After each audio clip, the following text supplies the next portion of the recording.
Hi friends, நம்ம இன்றைக்கி என்ன பார்க்க போகிறோன்னா மல்டிகிரெயின்ஸ் அடை தான் பார்க்க போகிறோம். நம்ம எப்போவுமே மல்டிகிரெயின்ஸ் சப்பாத்திலாம் கேள்விப்பட்டிருப்போம். இது மல்டிகிரெயின்ஸ் அடை. இதுக்கு ஒரு 1.5 கப் அளவுக்கு இட்லி அரிசி எடுத்திருக்கேன். அது கூட சேர்த்து அரைக்கிறதுக்கு ஒரு கைப்பிடி கடலப்பருப்பு, துவரம்பருப்பு, ஒரு கைப்பிடி கொண்டக்கடலை, காராமணி, சோயாபீன்ஸு, முழு பயிறு, முழு உளுந்து, தோல் நீக்கில் பச்சை பயிறு, இது எல்லாத்தையும் ஒரு கைப்பிடி எடுத்திருக்கேன். 1.5 கப் அரிசிக்கு 1.5 கப் அளவுக்கு இந்த பயிரெல்லாம் சேர்த்து அரைக்கும்போது இன்னும் நல்லா வாசனையாக டேஸ்ட்டாக இருக்கும். எடுக்க வராதுன்னு நினைக்க வேண்டாம். இதெல்லாம் சரிசமமாக எடுக்கும்போது நல்லா எடுக்கவும் வரும் தோசை. பயப்படாமல் இதுமாரி ஊற வைக்கலாம். அது கூட 6 மணி நேரம் அதை ஊறினதுக்கப்புறம் அது கூட சேர்த்து அரைக்கிறதுக்கு 4 காஞ்ச மிளகா, கல்லுப்பு, மஞ்சத்தூள், 1 ஸ்பூன் சோம்பு, கொஞ்சம் இஞ்சி, கொஞ்சம் பெருங்காயம், இது எல்லாத்தையும் சேர்த்து நல்லா லேஸ் கொரப்பாக அரைச்சிக்கோங்க. ரொம்ப கொரன்னு அரைச்சிடாதீங்க. அது ரொம்ப நைஸாகவும் அரைச்சிடாதீங்க. ரொம்ப நைஸாக அரைச்சா தோசை வழுக்குன்னு இருக்கும். இந்த மாதிரி அரைச்சிக்கோங்க.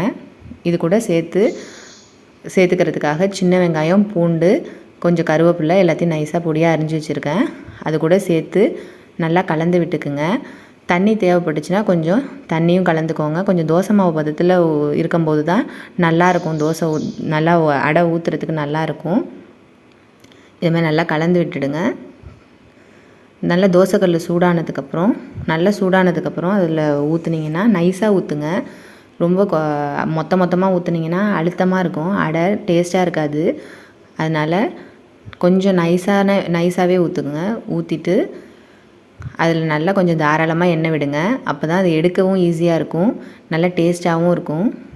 இந்த தோசைக்கு நீங்கள் உங்களுக்கு விருப்பப்பட்ட பயிர்கள் எது வேணாலும் சேர்க்கலாம். கொள்ளு, டபுள் பீன்ஸு, இந்த மாதிரி எது வேணாலும் சேர்க்கலாம். நீங்கள் சில முழு பயிர்களை முளைக்கட்டி கூட சேர்க்கலாம். அது இன்னும் ஹெல்த்தியாக இருக்கும்.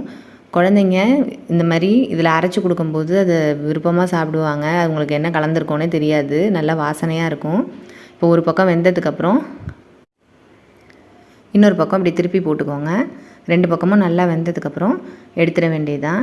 நல்லா சுடும்போதே நல்லா வாசனையாக இருக்குது. எல்லோரும் விருப்பமாக சாப்பிடுவாங்க குழந்தைங்க. இதுக்கு தேங்காய் சட்னி தொட்டுட்டு சாப்பிடும்போது ரொம்ப சூப்பராக இருக்கும். நம்மளோட இந்த புது டிஷ்ஷஸ்லாம் உங்களுக்கு பிடிச்சிருக்குன்னா மறக்காமல் நம்ம சேனலை சப்ஸ்கிரைப் பண்ணிக்கோங்க. தேங்க்யூ.